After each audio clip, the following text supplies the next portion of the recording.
They say the dead don't come back, that grief is the price we pay for love. But what happens when the person you've mourned for 5 years suddenly appears at your daughter's school, very much alive? This is the story of Olivia and Emma Mitchell, and the day a ghost from their past walked back into their lives.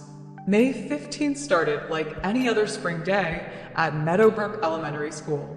The sky was clear, temperatures perfect for the annual field day activities. 8-year-old Emma Mitchell had been looking forward to this day for weeks. Emma was a quiet child, with her mother's gentle smile and her father's thoughtful eyes. At least, that's what everyone told her. She didn't remember much about her father. Michael Mitchell had died in a car accident when she was just 3 years old. The few memories she did have were precious treasures she guarded carefully in her heart. As Emma stood in the lunch line, balancing her tray of chicken nuggets and apple slices, something caught her attention. Across the playground, a man was standing by the fence, waving to a girl in another class. There was something about him, something familiar in the way he stood, the way he laughed. Emma squinted against the sun. The man had the same sandy brown hair as the father in her photos, the same height and build. And when he smiled at the girl, Sophie, a new student who transferred in a few months ago, Emma saw something that made her stomach drop, a small scar above his right eyebrow, just like in the photo on her nightstand. Mrs. Peterson, Emma's teacher, rushed over. "Emma, are you okay?" But Emma couldn't speak. Her eyes were fixed on the man, who now looked in her direction, their gazes meeting for just a moment. Recognition flashed across his face before he quickly turned away, taking Sophie's hand and hurrying toward the parking lot. "Emma?" Mrs. Peterson touched her shoulder. "You're pale as a ghost. Do you feel sick?" Emma nodded silently. She did feel sick because the man she just saw, the man with Sophie, looked exactly like her dead father. Emma barely touched her dinner that night. Olivia had grown accustomed to reading her daughter's moods. As a single mother for the past 5 years, they developed the kind of close relationship that comes from facing grief together. At 35, Olivia worked as an administrator at Emma's school district office, a job that allowed her to be present for her daughter while maintaining the modest lifestyle they'd grown accustomed to since Michael's death. Their home in the suburbs of Cleveland was comfortable, if not luxurious. Photos of Michael still adorned the walls and shelves. Olivia believed in keeping his memory alive for Emma. "Are you sure you're okay, sweetie?" Olivia asked as she cleared their plates that evening. "You've been quiet since you got home." Emma pushed her peas around her plate, eyes downcast. Then, without warning, the words tumbled out. "I saw Daddy today." Olivia froze, her heart skipping a beat. This wasn't entirely unexpected. Emma occasionally claimed to see her father in dreams or feel his presence on important days.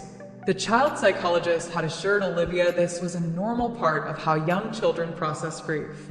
"Oh, was it a nice thought about him?" Olivia asked gently, resuming her task. Emma shook her head firmly. "No, Mom. I saw Daddy. Real Daddy. At school today. He was picking up the new girl, Sophie." The glass Olivia was rinsing slipped from her fingers, clattering in the sink. She turned to face her daughter, searching for the right words. "Honey, I know sometimes it feels like Daddy is still with us. And in many ways, he is, but you know that Daddy died when you were little." Emma's face flushed with frustration. "It was him, Mom. He had the scar right here." She pointed above her own eyebrow, and he laughed just like in the videos. "He saw me too. He looked scared." Olivia sat down beside her daughter, taking her small hands. "Emma, sweetheart, I miss Daddy too so much. But sometimes, when we miss people, our minds can play tricks on us. We see what we want to see." "You don't believe me," Emma whispered, tears filling her eyes. That night, Olivia helped Emma get ready for bed, as usual. The bedtime routine was sacred: bath, pajamas, story time, and what they called daddy talks, moments when Emma could ask questions about her father and Olivia would share memories. But tonight, Emma was unusually quiet. As Olivia tucked her in, beside the stuffed bear Michael had given her and under the quilt Michael's mother had made. "Would you like to look at the album?" Olivia offered, reaching for the photo book they often reviewed during daddy talks. Emma shook her head. "I know what he looks like, Mom. I saw him today." After Emma fell asleep, Olivia sat in the living room, a glass of wine untouched beside her. Emma's words had disturbed her more than she let on. It wasn't the first time Emma had imagined seeing her father, but something about her certainty, the specific detail about the scar, a small mark from a childhood accident that wasn't visible in most family photos, gnawed at her. Olivia opened the family photo album, turning to their wedding pictures. Michael's face smiled back at her, handsome, kind, with crinkles around his eyes when he laughed. 5 years had passed since the accident that took him from them. 5 years of rebuilding a life from the shattered pieces he left behind. The official report had been straightforward. Michael's car had gone off a bridge during a heavy rainstorm. The vehicle was recovered, but his body had been swept downriver. After weeks of searching, authorities had declared him deceased. The closed casket funeral had been attended by hundreds. Michael had been well-liked in their community, his work as a financial consultant bringing him into contact with many local businesses. Olivia traced his face in the photo. "What did she see today, Michael?" she whispered to the empty room. The following morning, Emma was adamant about returning to school, despite still seeming unsettled. Sophie's dad might come again, she explained when Olivia suggested she stay home if still feeling unwell. During her lunch break, Olivia found herself pulling out the accordion folder where she kept important documents. Inside was Michael's death certificate, the police report, newspaper clippings about the accident, and sympathy cards. She'd kept everything, partly as proof for insurance and legal matters, partly because organizing these papers had given her something to focus on during those first terrible weeks. The death certificate stated clearly, Michael James Mitchell, deceased April 10th, 5 years ago. That evening, when Emma came home from school, her disappointment was palpable. "He wasn't there today," she said, dropping her backpack by the door. "I looked everywhere." "Emma," Olivia began cautiously, "I want to show you something." She led her daughter to the dining table, where she'd laid out the death certificate and newspaper clippings. "This is why I know Daddy can't be at your school," she explained gently. "These are official papers that show Daddy died in the accident. Remember how we talked about this?" Emma studied the papers with a serious expression that seemed too mature for her 8 years. Then she looked up at her mother with those eyes, Michael's eyes. "Papers can be wrong, Mom." That night, after Emma went to bed, Olivia found a drawing on her daughter's desk. It showed a man and a girl standing by a car. The man was labeled Sophie's dad and had been drawn with remarkable detail for a child's artwork, right down to a small mark above his right eyebrow. By the third day, Olivia couldn't ignore the nagging feeling that something wasn't right. Emma's insistence, the specific details, the drawing, it was all so unusual for her typically pragmatic daughter. During her lunch break, Olivia called her friend Diane, who worked in the front office at Emma's school. "Hey, Di, strange question. There's a new student named Sophie who started recently. Do you know anything about her family?" "Sophie Harrison," Diane confirmed. "Transferred in about 2 months ago. Sweet kid, quiet." "Why do you ask?" "Just curious. Emma mentioned her." Olivia said, trying to sound casual. "Does she have siblings at the school?" "No, just her. Lives with her dad. Mom passed away, I believe. Cancer, from what I heard. They moved here from Michigan to be closer to Sophie's grandmother." Olivia's heart rate quickened. "What's her dad like?" "Richard seems nice enough. Started volunteering for the reading program on Thursdays. The kids love him, actually. He reminds me a bit of..." Diane paused. "Oh, I shouldn't say that." "Say what?" Olivia pressed. "It's just the first time I met him, I thought he looked a bit like Michael. Similar build, coloring. I almost mentioned it but caught myself. Last thing you need is some thoughtless comparison to dredge up painful memories." Olivia gripped the phone tighter. Do you have a photo on the school system? Maybe we have his driver's license scanned for the background check. But Liv, what's this about? Can you pull it up, please, Dee? It's important. Okay, I'm looking at it now. Richard Harrison, 38, brown hair, hazel eyes. Honestly, in this photo the resemblance isn't that strong. Just a general type similarity. Olivia exhaled slowly. Of course, it was just a coincidence that had triggered Emma's imagination. Thanks, Dee. Sorry for the strange request. No problem. Oh, he's actually here today. Came in for the volunteer orientation meeting. Want me to introduce you? Might put the whole resemblance thing to rest. Olivia froze. He's there now, in the library with the other new volunteers. Meeting ends in about 15 minutes. I'll be right there. Olivia drove to Emma's school in a daze, telling herself this was just to put her daughter's confusion to rest. She could take a quick look at this Richard Harrison, reassure herself it was merely a passing resemblance, and then gently help Emma understand. She parked her car and hurried toward the main entrance, her heels clicking against the pavement. As she approached the front doors, they swung open, and a group of adults emerged from the building. The volunteer orientation meeting must have ended. Olivia slowed her pace, scanning the group. A tall woman with gray hair, a young man in a university sweatshirt, an elderly gentleman, a middle-aged woman with a bright scarf. And then a man stepped out last, checking his watch. Sandy brown hair, athletic build, casually dressed in jeans and a blue button-down shirt. He had his back to her as he waved goodbye to someone inside. When he turned, Olivia's world stopped spinning. Despite the neatly trimmed beard he now wore, despite the 5 years that had passed, she would know that profile anywhere. The straight nose, the defined jawline, the way he stood with weight shifted slightly to one side. As if sensing her presence, he looked up. Their eyes met across the courtyard.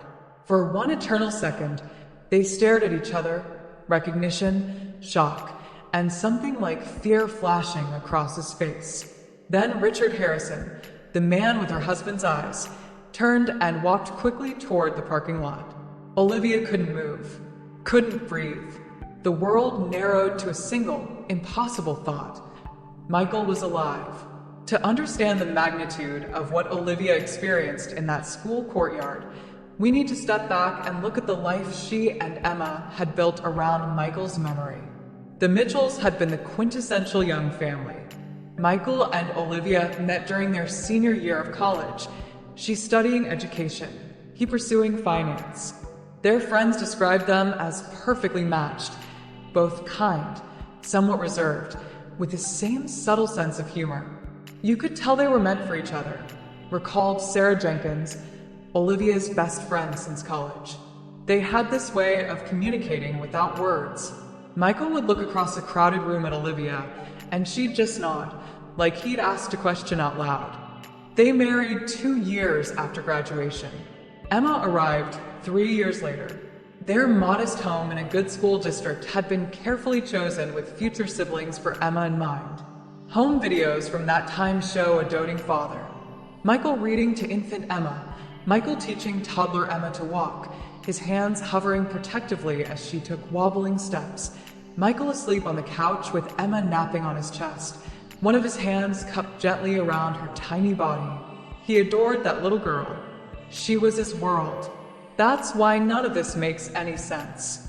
The day everything changed, April 10th, 5 years ago, had been ordinary until it wasn't. Michael called Olivia on his way home from work. It's pouring. I might be late, he said. Don't hold dinner. Those were the last words she heard from him. When he hadn't arrived by 8 p.m., Olivia started calling his cell phone. No answer. By 9 p.m., she was calling hospitals. By 10 p.m., she'd reported him missing to the police. At 11:42 p.m., officers arrived at her door. There's been an accident, they told her. A car matching her husband's vehicle description went off Lakeside Bridge. Due to the storm conditions and strong currents, Rescue operations are limited, but will resume at daybreak. 3 days of searching followed. Michael's car was recovered half a mile downstream. His wallet and phone were inside, but Michael wasn't. The subsequent weeks became a blur of police interviews, search updates, and finally, as hope faded, funeral preparations.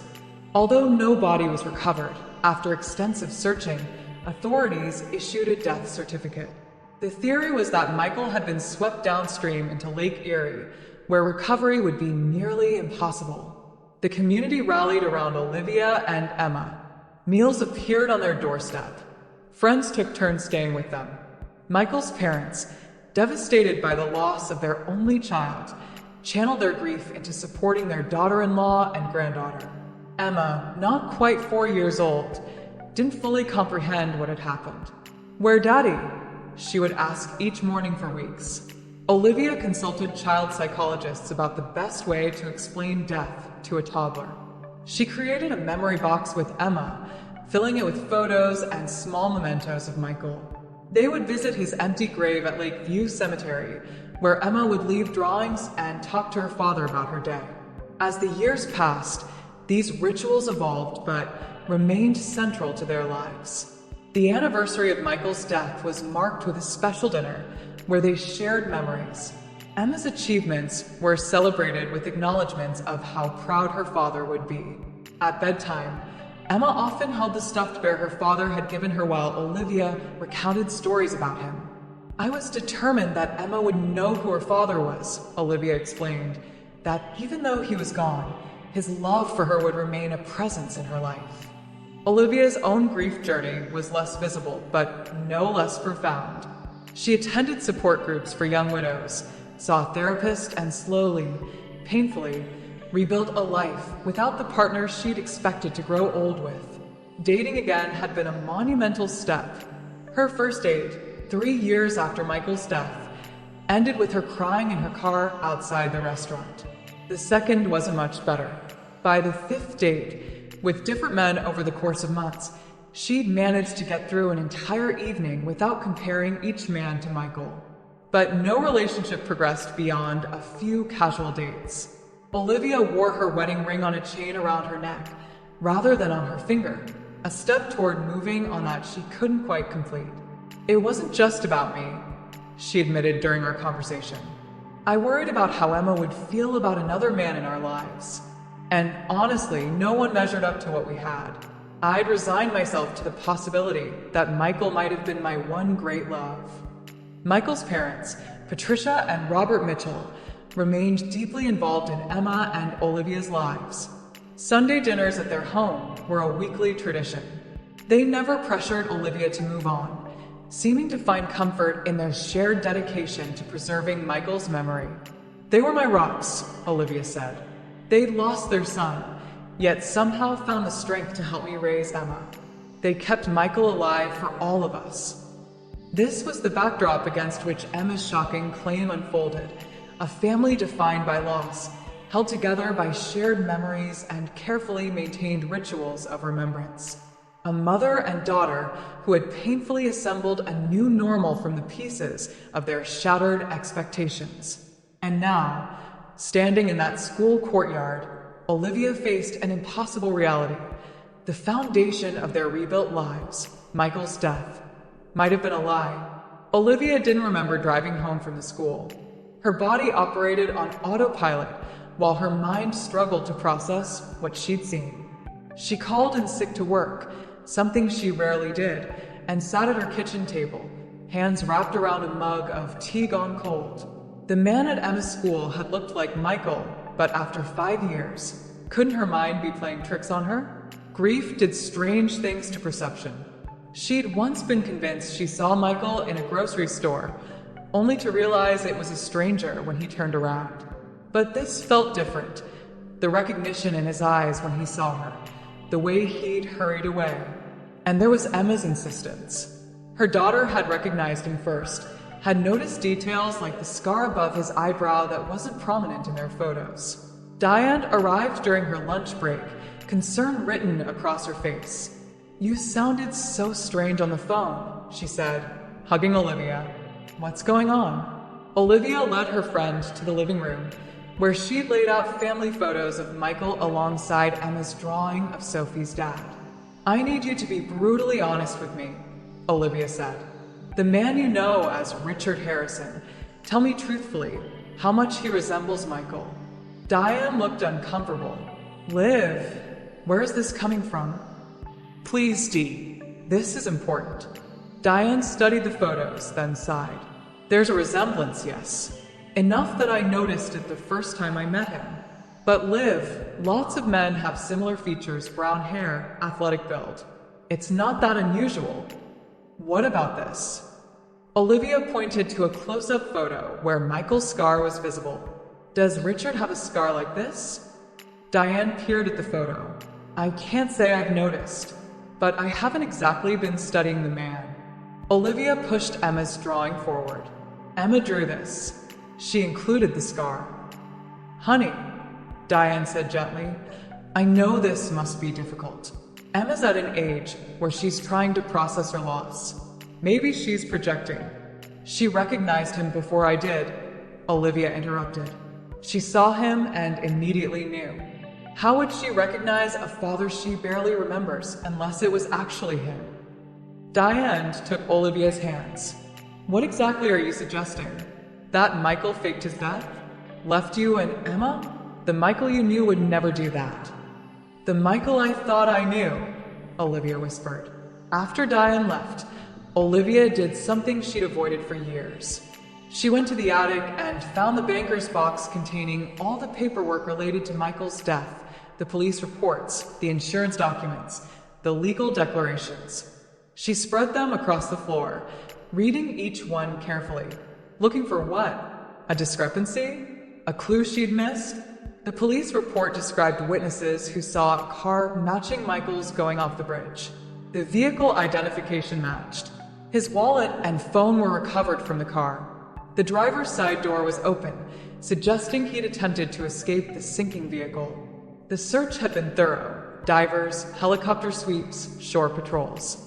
After 2 weeks with no body recovered, the case was classified as a presumed drowning. The life insurance company had initially been reluctant to pay without a body, but eventually released the funds after the official death certificate was issued. Everything seemed in order. And yet, Emma arrived home from school, dropping her backpack by the door. She stopped when she saw the papers spread across the living room floor. "Did you believe me?" she asked quietly. "Did you see him too?" Olivia looked at her daughter, this perceptive child who noticed everything. "I saw someone who looked very much like the pictures of your dad," she said carefully. "I'm trying to understand who he might be." Emma sat cross-legged on the floor beside her mother. "It's Daddy," she said with the simple certainty of a child. "He just has a beard now, and he pretends he doesn't know us." That evening, Olivia called Patricia and Robert Mitchell. She couldn't bring herself to share her suspicions over the phone, instead inviting them for dinner the following night. "There's something important I need to discuss with you about Emma," she said, which wasn't entirely untrue. After putting Emma to bed, Olivia opened her laptop. Her fingers hovered over the keyboard before typing: Richard Harrison, Cleveland. The search returned too many results to be useful. She refined it: Richard Harrison, Michigan. One promising link appeared: a business listing for Harrison Financial Advisors in Grand Rapids, established 4 years ago. The website was simple but professional. No photos of the owner, just a logo and service descriptions. A financial advisor, just like Michael had been. Olivia's hands shook as she found the business phone number and dialed it, not sure what she would say if someone answered. The call went to voicemail. "You've reached Harrison Financial Advisors. Our office is currently closed. Please leave a message or visit our website to schedule a consultation." The voice was deliberately professional, a bit deeper than she remembered, but the cadence, the way certain words were emphasized, it sent chills down her spine. She hung up without leaving a message. Next, she searched social media for Richard Harrison, Michigan. Most profiles were private, showing only profile pictures too small to examine closely. One showed a man with similar coloring to Michael, but the photo quality was too poor to be certain. She created a fake profile and sent friend requests to several Richard Harrisons, then closed her laptop, feeling both determined and slightly ashamed of her amateur detective work. Sleep was impossible. Olivia lay awake, her mind racing through possibilities. If the man at school was Michael, why had he faked his death? Why abandon them? Was he in some kind of trouble? Witness protection? Had their entire marriage been a lie? And what about Sophie? The girl appeared to be around Emma's age. Had he started a new family while still married to Olivia? Or was there an innocent explanation for all of this? The next morning, Olivia called Emma's school and arranged for her daughter to stay for after-school care, something she rarely did. Then she contacted the school's principal directly. "Angela, I need to ask you about your security protocols," she said, trying to keep her voice steady. "Do you have cameras in the parking lot or playground?" "We upgraded the system last year," Angela confirmed. "Is there a specific concern?" "There was an incident during field day. A stranger on school grounds who made Emma uncomfortable," Olivia said, the half-truth bitter on her tone. "I'd like to view the footage if possible." As a district employee with proper clearance and a parent with a reasonable request, Olivia was granted access to the security footage. That afternoon, she sat in the school security office with the technology coordinator, reviewing video from field day. "We're looking for around lunchtime," Olivia explained. "Playground area, and then possibly the parking lot." The footage was grainier than she'd hoped, but clear enough. Children streamed across the playground for lunch period. Emma appeared at the top of the screen, lunch tray in hand. Olivia's heart clenched at the sight of her daughter's familiar yellow sweater.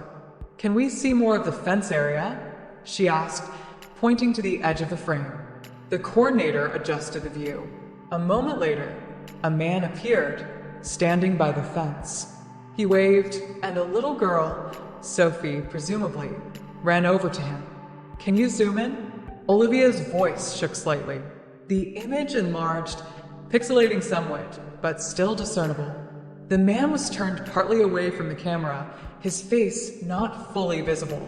But his posture, the set of his shoulders, even the way he gestured as he spoke to the child, it was all hauntingly familiar.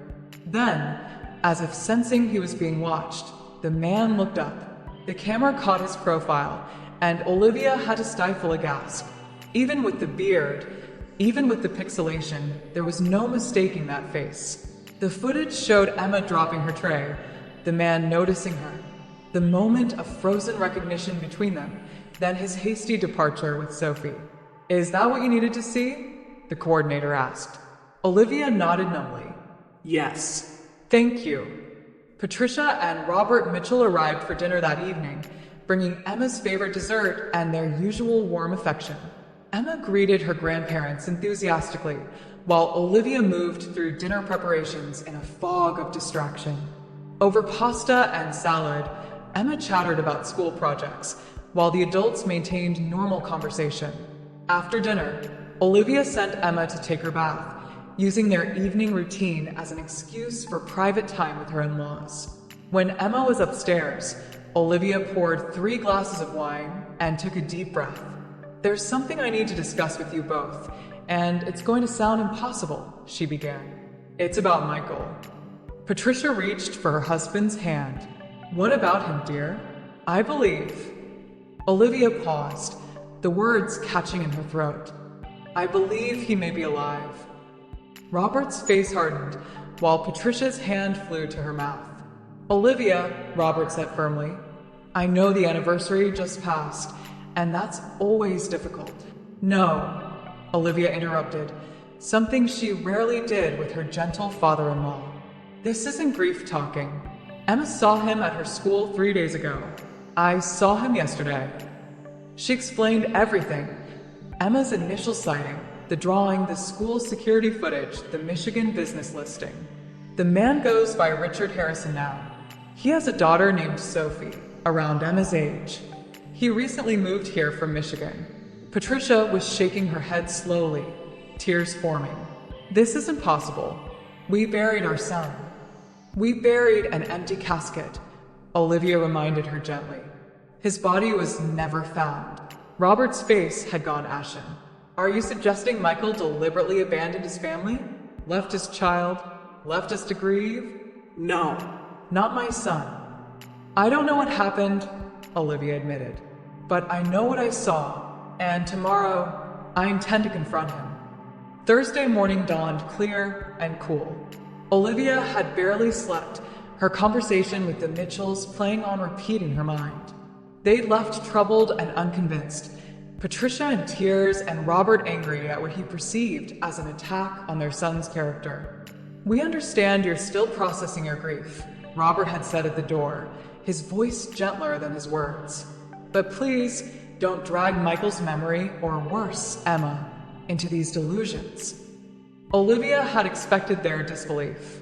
She would have reacted the same way a week ago if someone had suggested Michael was alive. But now, with what she'd seen, she knew she had to find the truth for Emma, for herself, and yes, even for Michael's parents. According to Diane, Richard Harrison volunteered for the reading program on Thursday afternoons. Olivia requested another personal day, dressed carefully in a blue dress Michael had always liked, and drove to Emma's school. She parked across the street, positioning her car with a clear view of the main entrance. School wouldn't be dismissed for several hours, but the volunteers typically arrived early for training and preparation. At 1:15 p.m., a dark blue sedan pulled into the visitor parking space. Olivia's breath caught as a man emerged from the car. Even from this distance, the resemblance was unmistakable.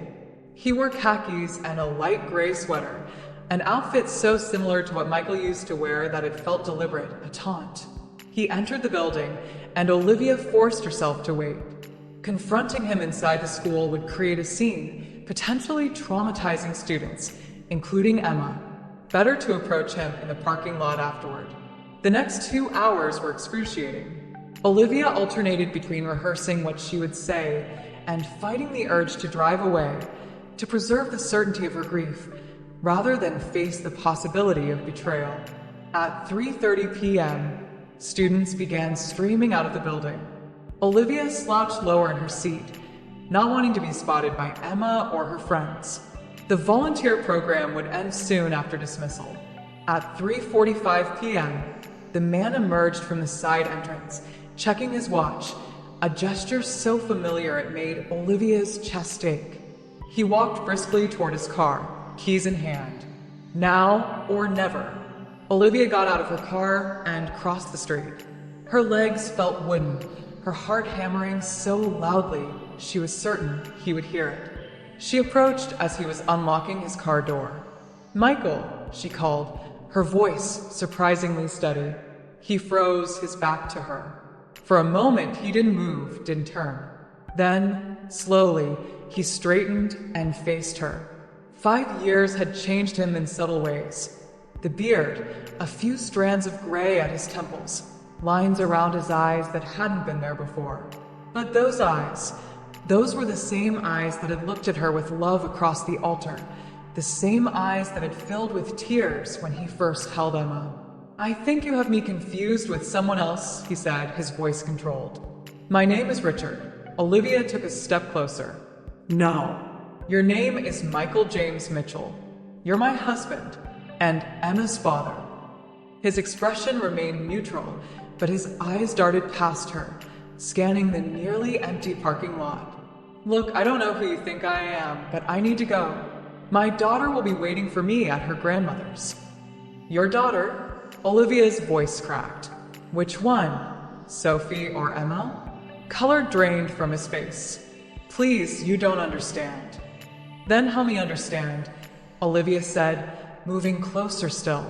"Help me understand how my husband, the man I mourned for 5 years, is standing in front of me now, pretending to be someone else. Help me understand what to tell our daughter, who recognized you instantly despite barely remembering you." He glanced at his watch, another painfully familiar gesture. "I can't do this here. Not now." "Then where? When?" "Another 5 years from now." Anger seeped into Olivia's voice. You owe me an explanation. His composure slipped. Lower your voice, please. Why should I? Are you afraid someone will hear? That your carefully constructed lie will fall apart? She was trembling now, years of grief transforming into rage. Tell me I'm wrong. Tell me you're not Michael. He looked at her directly for the first time. Olivia. Just her name, and his voice was confirmation enough. Her knees weakened, and she grabbed the car for support. Oh my God, she whispered. It really is you. He glanced nervously toward the school. We can't talk here. Not like this. Then where? She demanded. Rockwell Park. Tonight. At 8. I'll explain everything. He opened his car door. Please, Olivia. Come along. Before she could respond, he was in his car, pulling away from the curb. Olivia stood rooted to the spot, watching the blue sedan disappear around the corner. She was still sitting in her parked car when the after-school program ended and Emma emerged with her friends. Olivia composed herself, forcing a smile as her daughter climbed into the car. How was your day, sweetie? She asked, her voice only slightly shaky. Good. We made Mother's Day cards in art class. Emma studied her mother's face. Your eyes are red. Were you crying? Just allergies, Olivia lied, hating herself for the deception. How about pizza for dinner? We could order from Tony's. Emma's face lit up at her favorite treat, momentarily distracted from her mother's distress. During dinner, Olivia called her neighbor, Lisa, arranging for Emma to have a movie night sleepover with Lisa's daughter, Chloe. Are you okay?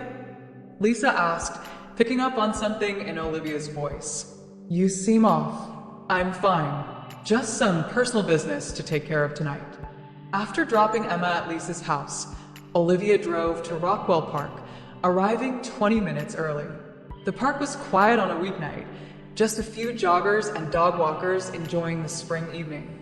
She sat on a bench overlooking the duck pond, the same bench where Michael had proposed to her 12 years earlier. If that was deliberate on his part, it was either incredibly thoughtful or unbearably cruel. At exactly 8 p.m., he approached from the walking trail.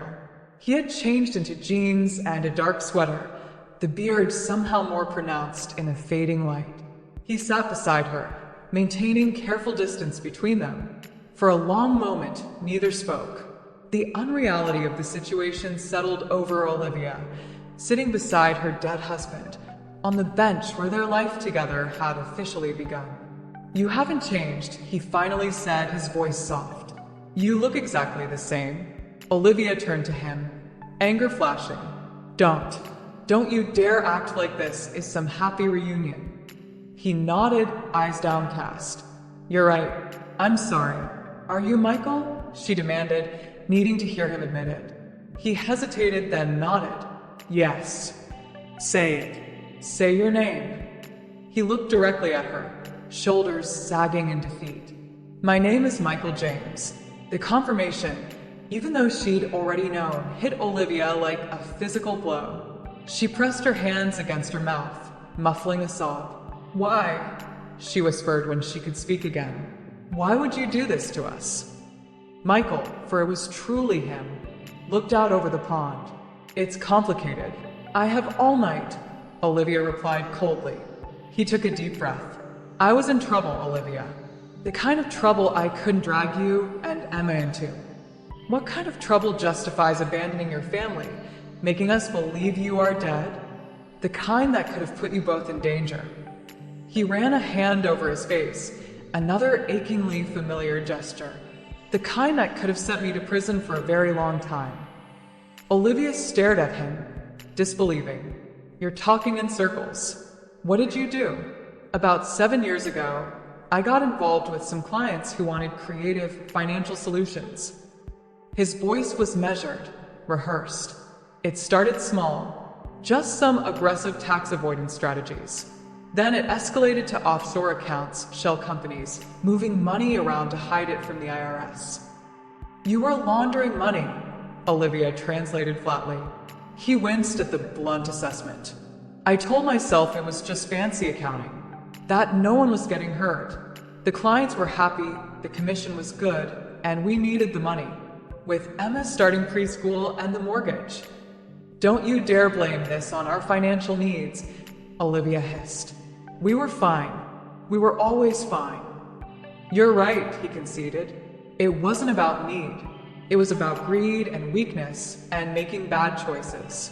By the time I realized how deep I was in, it was too late. The FBI was investigating one of my biggest clients. It was only a matter of time before they got to me. So instead of facing consequences, you abandoned your family.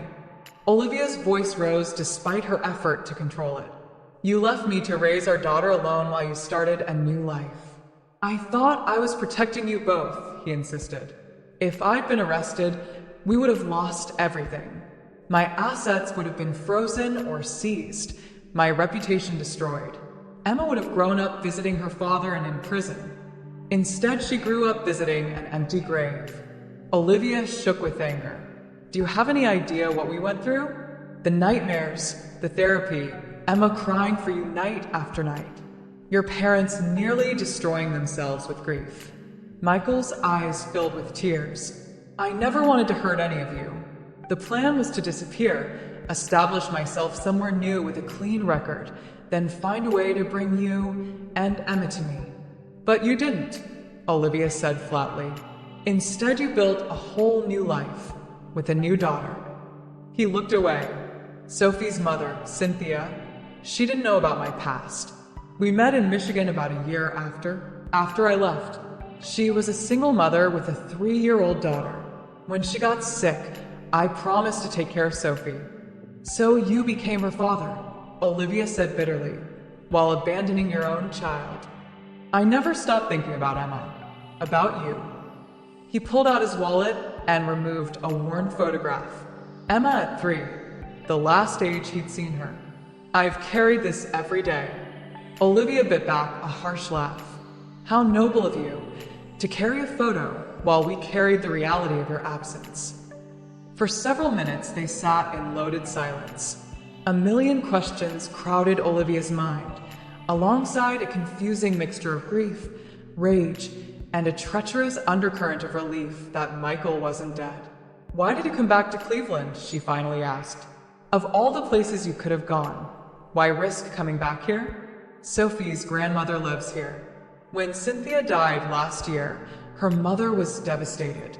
She wanted to be part of Sophie's life, and Sophie needed that connection. I never imagined we'd end up at Emma's school. He shook his head. The odds seemed impossible. Yet here we are, Olivia said quietly. So, what happens now? Michael looked at her uncertainly. What do you want to happen? What I want. Olivia's laugh held no humor. I want the last 5 years back. I want to not have grieved for a man who is building a life without me. I want our daughter to not have grown up believing her father loved her so little that he couldn't even visit from heaven. I'm sorry, he whispered. I know that's not enough, but I am truly sorry. Olivia stood abruptly. You're right. It's not enough. Not even close. What are you going to do? Fear edged his voice. Olivia, if this comes out, if authorities find out I'm alive, I'll go to prison. Sophie will lose another parent. You should have thought of that before coming back to Cleveland. Olivia's voice was ice. Before volunteering at our daughter's school, for God's sake. Please. He stood too, maintaining distance between them. I know I have no right to ask anything of you, but I'm asking for time.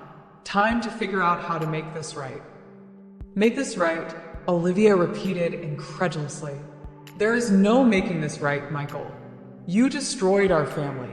You broke Emma's heart. You broke mine. I know, he acknowledged, his voice cracking. And I'll spend the rest of my life trying to atone for that if you'll let me. But please, don't rush into anything. Think about what this will do to Emma if it's handled badly. At the mention of her daughter, Olivia's anger cooled slightly. Emma remained the innocent center of this catastrophe. Whatever happened next would affect her most of all. 1 week, she said finally. You have 1 week to come up with a plan for how you're going to explain to our daughter why her father pretended to be dead for 5 years. 1 week to decide how you're going to make this right with your parents, who have mourned you every single day. Relief washed over his face. Thank you. Don't thank me, Olivia warned. I'm not doing this for you. I'm doing it for Emma. And Michael, if you disappear again, if you try to run from this mess you've created, I will find you. And I will make sure you face every consequence you've been avoiding. She walked away without looking back, her legs surprisingly steady despite the earthquake that had just devastated her world for the second time. The week that followed was surreal. Olivia moved through her days in a fog, going through the motions at work, maintaining normalcy for Emma's sake. She told no one about her discovery. Not Diane, not Michael's parents, not even her therapist. The truth felt too explosive, too fragile to share until she understood what would happen next. Emma continued to mention Sophie's dad occasionally, clearly still processing her own confusing recognition.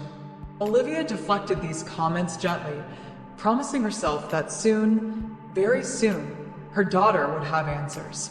Michael texted once. Can we meet again tomorrow night? Same place, same time. Olivia replied with a single word, yes. This time, she arrived exactly at 8 p.m. to find Michael already waiting on the bench.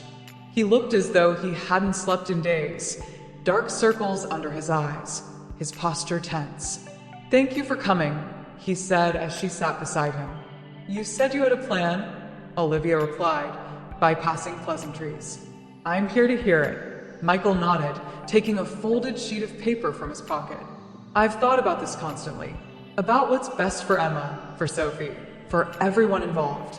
He unfolded the paper, a typed list of points.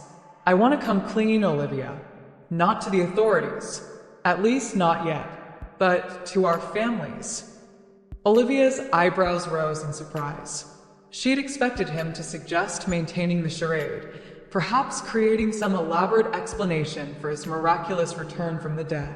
I want to tell Emma the truth, in an age-appropriate way, he continued. That I made a terrible mistake, that I've been living under a different name, and that I never stopped loving her. I want to tell my parents the same. And Sophie, Olivia asked, what will you tell her? Michael rubbed his face wearily. That's more complicated.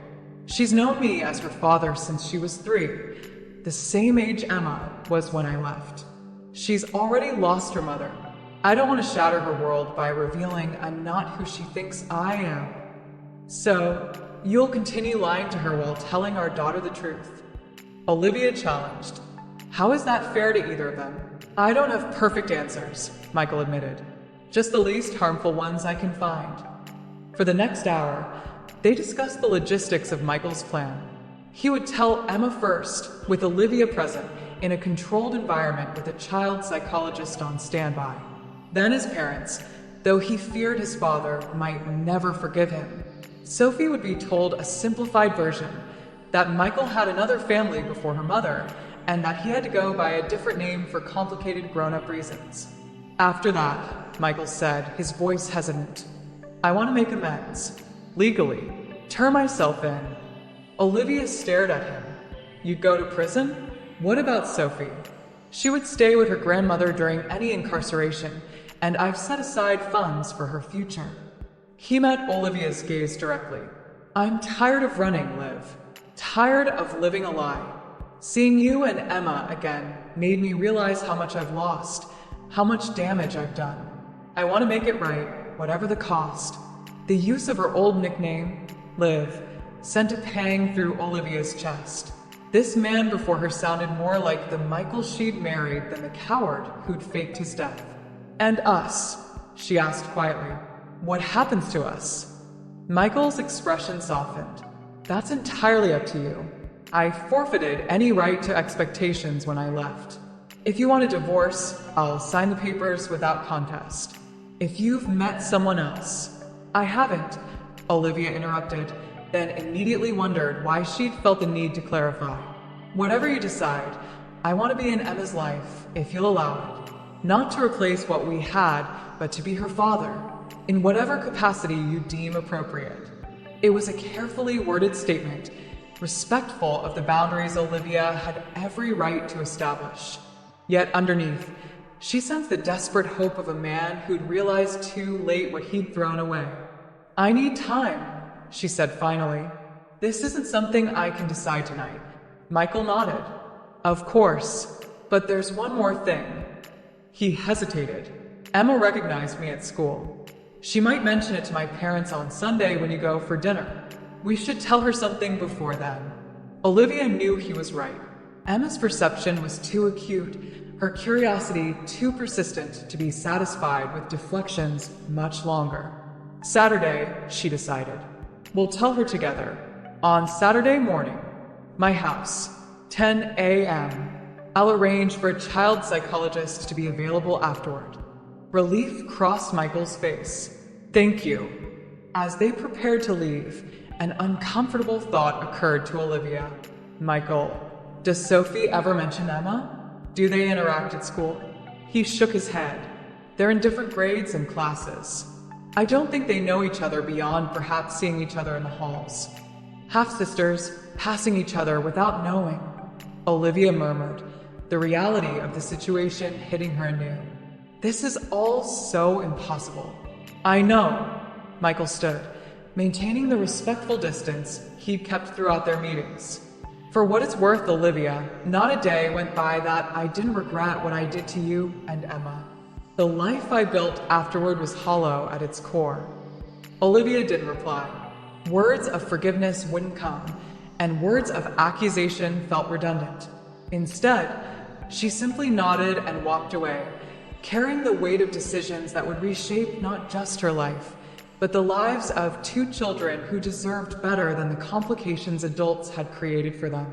Saturday morning arrived with a gentle rain that matched Olivia's somber mood. She'd barely slept, rehearsing what they would tell Emma, anticipating questions she might ask, preparing for tears or anger or confusion, or all three. The child psychologist, Dr. Leah Winters, arrived first. Olivia had explained the situation in a confidential session earlier in the week, and Dr. Winters had helped craft an approach that would prioritize Emma's emotional well-being. "Children are remarkably resilient," Dr. Winters reminded Olivia as they waited. "But they need honesty, delivered with love, and at a level they can process. Emma may surprise you with her capacity to understand complex situations." Michael arrived exactly at 10, looking as nervous as Olivia felt. He had trimmed his beard and wore a blue button-down shirt that Emma might recognize from old photos. The effort to make himself familiar to his daughter touched Olivia, despite her lingering anger. Emma was in the backyard, playing with a neighbor's dog through the fence. Olivia called her inside, her heart racing. "Emma, sweetheart, there's someone very important here to see you." Emma entered the living room, curious. Her eyes fell on Michael, and she froze, her small body tensing. "Sophie's dad," she said, confusion evident in her voice as she looked to her mother for explanation. Michael knelt to her eye level, maintaining distance. "Emma," he said, his voice thick with emotion, "I'm not just Sophie's dad. I'm your dad, too." Emma's eyes widened. She looked from Michael to Olivia and back again. But my dad died when I was little." "No, sweetie," Olivia said gently, moving to Emma's side. "That's what I thought. But it turns out your dad has been living somewhere else, using a different name." "You're really my dad?" Emma's voice was small, uncertain. "The one in all the pictures?" Michael nodded, tears flowing freely now. "Yes, Sam. It's me." Emma took a tentative step forward, studying his face. "You have the scar, right there." She pointed to his eyebrow. "And your eyes are the same as in the pictures." "Yes," Michael whispered. "Why did you go away? Didn't you love us anymore?" The question, so direct, so heartbreaking, hung in the air. Michael struggled visibly to find the right words. "I made a terrible mistake, Emma. I did something wrong, something grown-ups shouldn't do, and I was scared of getting in trouble. So I ran away and pretended to be someone else. Like when I broke Mom's vase and blamed it on the cat? Emma asked, trying to make sense of adult failures through a child's framework. A ghost of a smile crossed Michael's face. A bit like that, but much, much worse. What I did hurt your mom very badly. And you, too. And I'm more sorry than I can ever say. Olivia watched her daughter process this information, marveling at the complexity of emotions playing across her young face. Confusion, hurt, anger, but also curiosity and, perhaps, a flicker of hope.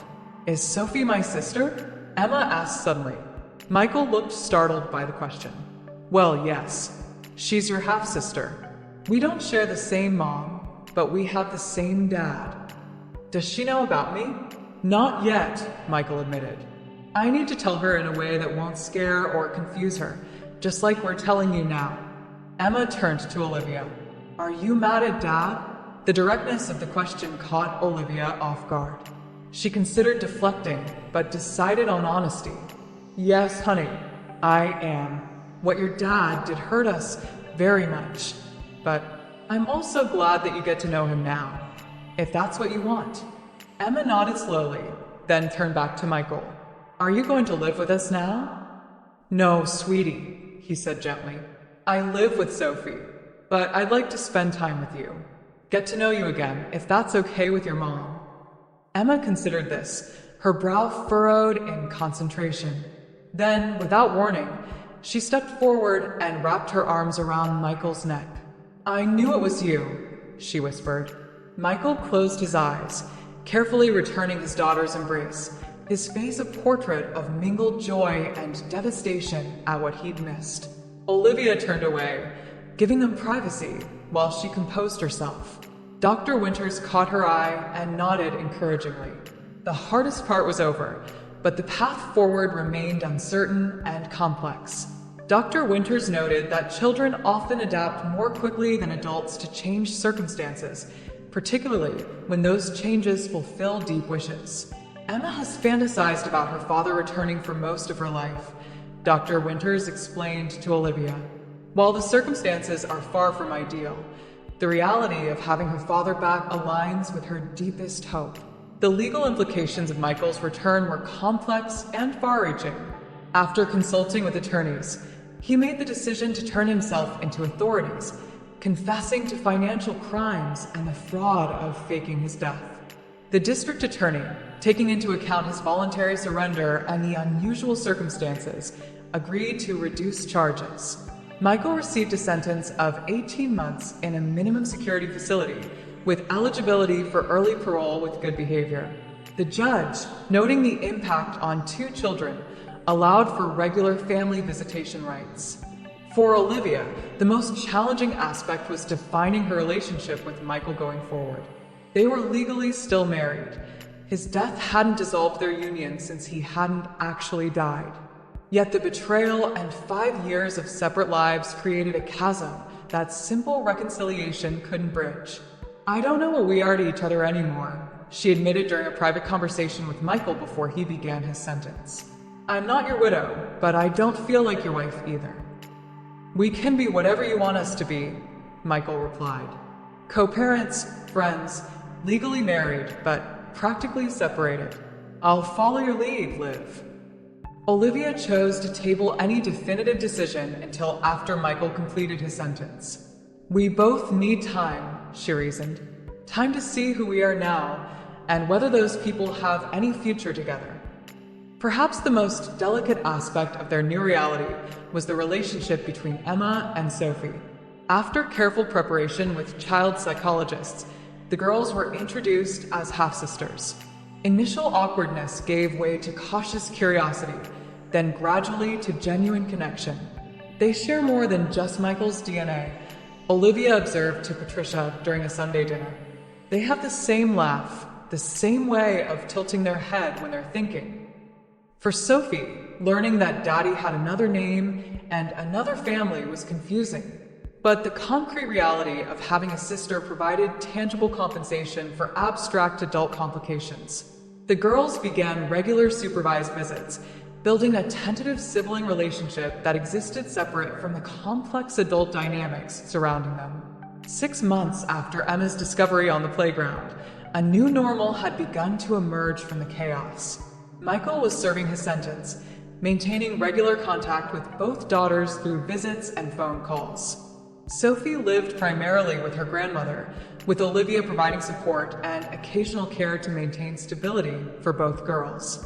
Patricia and Robert Mitchell had moved through their initial shock and anger to a wary reconciliation with their son, visiting him monthly while deepening their relationship with their newfound granddaughter, Sophie. Olivia had returned to therapy, processing the complicated grief of losing a husband not to death, but to deception, and the equally complex emotions of his return. She began dating cautiously, with Michael's full knowledge and encouragement, though each attempt highlighted how deeply the experience had affected her ability to trust.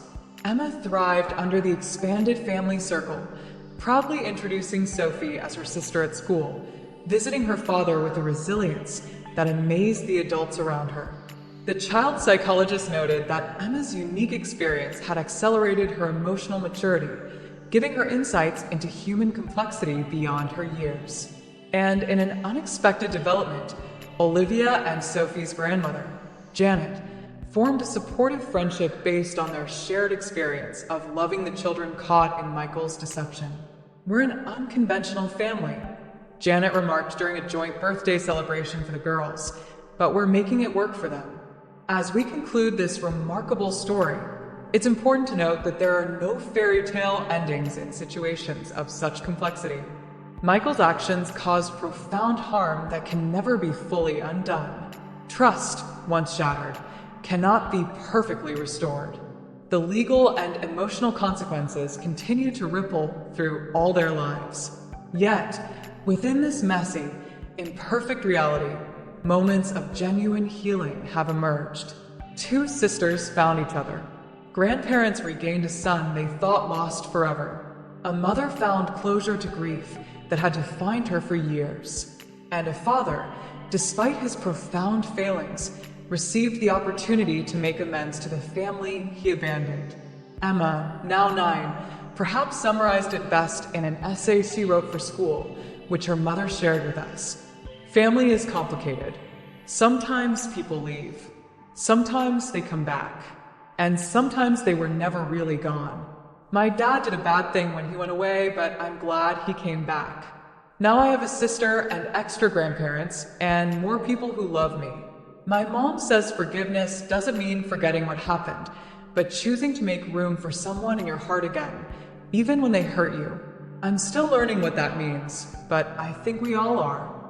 This story raises profound questions about forgiveness, redemption, and the resilient bonds of family. I'd love to hear your thoughts in the comments below. Would you have handled things differently if you were Olivia? Do you believe Michael deserves forgiveness? How would you explain such a complicated situation to a child? If you found this story moving, please consider sharing it with others. Your support helps us continue bringing these complex human narratives to light. And if you haven't already, hit that subscribe button and notification bell. We share new stories every day exploring the unexpected twists and profound truths of human experience.